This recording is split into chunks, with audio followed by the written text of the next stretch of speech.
हिंदी आता मुंबईची बोलीभाषा झाली आहे। हिंदी आमची लाडकी बहीण असल्याचं वक्तव्य राज्य परिवहन मंत्री प्रताप सरनाईक यांनी केलेलं आहे। तर सरनाईक यांच्या या वक्तव्यामुळे आता वादाला फोडणी मिळाली आहे। विरोधकांनी प्रताप सरनाईक आणि महायुतीवरती जोरदार निशाणा साधलाय, तर सत्ताधाऱ्यांनी मात्र सरनाईकांच्या विधानावरून सारवासारव सुरू केली आहे। प्रताप सरनाईकांना हिंदीचा पुळका का? हिंदी मुंबईची बोलीभाषा असल्याचा साक्षात्कार। सरनाईकांच्या विधानामुळे वादाची ठिणगी। राज्याचे परिवहन मंत्री प्रताप सरनाईक काय म्हणालेत ते जरा कान देऊ नये का? ठीक है, हिंदी तो बोली भाषा बन गई है हमारी मुंबई की जो भाषा है, शायद मुझे नहीं लगता है कि इतनी प्योर हिंदी रहेगी, क्योंकि हम भी कभी कभी हिंदी बोल देते हैं, मगर बीच में हमारे एक दो वर्ड कभी इंग्लिश आ जाते हैं तो कभी मराठी आ जाते हैं। तो हमारी ये बोली भाषा हम हिंदी को कहते हैं और इसी तरह से हम आगे जा रहे हैं। तुम्ही ऐकलं का? शिवसेनेचे मंत्री नेमकं काय म्हणाले ते? मुंबईमध्ये हिंदी भाषा दिनानिमित्त आयोजित कार्यक्रमात राज्याचे परिवहन मंत्री प्रताप सरनाईकांनी हा जावई शोध लावलाय। ज्या मुंबईसाठी मराठी माणसांनी रक्त सांडलं, त्या मुंबापुरीची बोली भाषा हिंदी असल्याचा दावा सरनाईकांनी केला। त्यामुळे पुन्हा एकदा ऐका प्रताप सरनाईक काय म्हणतात।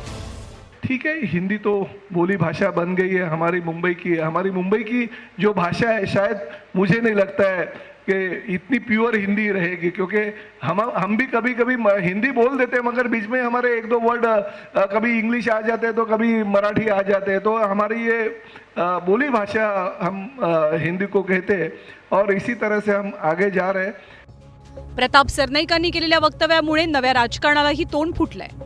ठाकरेंचा पक्ष आणि मनसेनं प्रताप सरनाईकांसह महायुतीवर निशाणा साधलाय।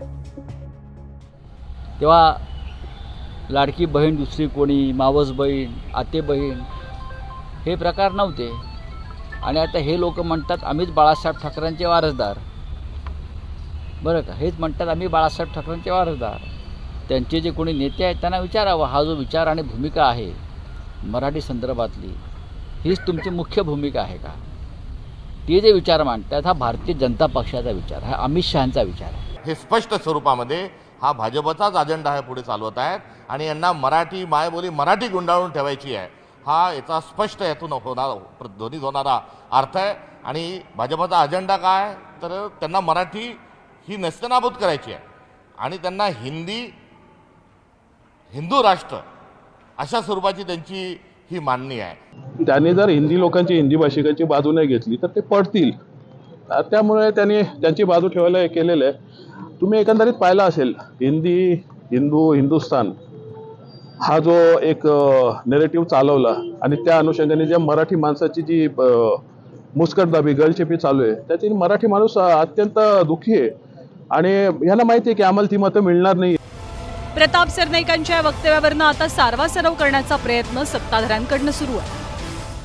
आता त्या ठिकाणी जो वर्ग बसलेला आहे त्या वर्गासमोर ते हिंदी वर्ग बसला असल्यामुळे ते हिंदीत बोलले असतील। या महाराष्ट्रातल्या मराठी भाषेला अभिजात दर्जा आपण आपल्या महायुती सरकारने आणि NDA सरकारने माननीय मोदीजींनी दिला आहे। त्यामुळं या वक्तव्याचं मराठीच्या विरुद्ध आम्ही आहोत किंवा मराठीच्या विरुद्ध प्रताप सरनाईक आहे असं मानण्याचं काही कारण नाही आहे। त्यांचा बोलण्याचा उद्देश असा होता की ज्या भागामध्ये मोठ्या प्रमाणामध्ये हिंदी भाषिक लोक राहतात आणि त्या भागात गेल्यानंतर त्या भाषेमध्ये बोलावं लागतं, या उद्देशानं ते बोललेले आहेत। आगामी महानगरपालिकेच्या निवडणुकीत हिंदी मतांचा टक्का महत्त्वाची भूमिका बजावेल अशी शक्यता राजकीय विश्लेषक व्यक्त करतात। अशातच हिंदी भाषिकांना गोंजारण्याचा प्रयत्न सत्ताधारी करतात। मात्र ज्या शिवसेनेचा जन्मच मराठी भाषेच्या न्याय हक्कासाठी झाला, ज्या मराठी भाषेच्या आग्रहासाठी शिवसेनेनं अनेक तीव्र आंदोलनं केली, त्याच शिवसेनेच्या एका नेत्याला आणि सरकारमधल्या एका मंत्र्यालाच हिंदीचा इतका पुळका का यावा हा सवाल आता उपस्थित केला जातोय। Bureau report, news 18 Lokmat.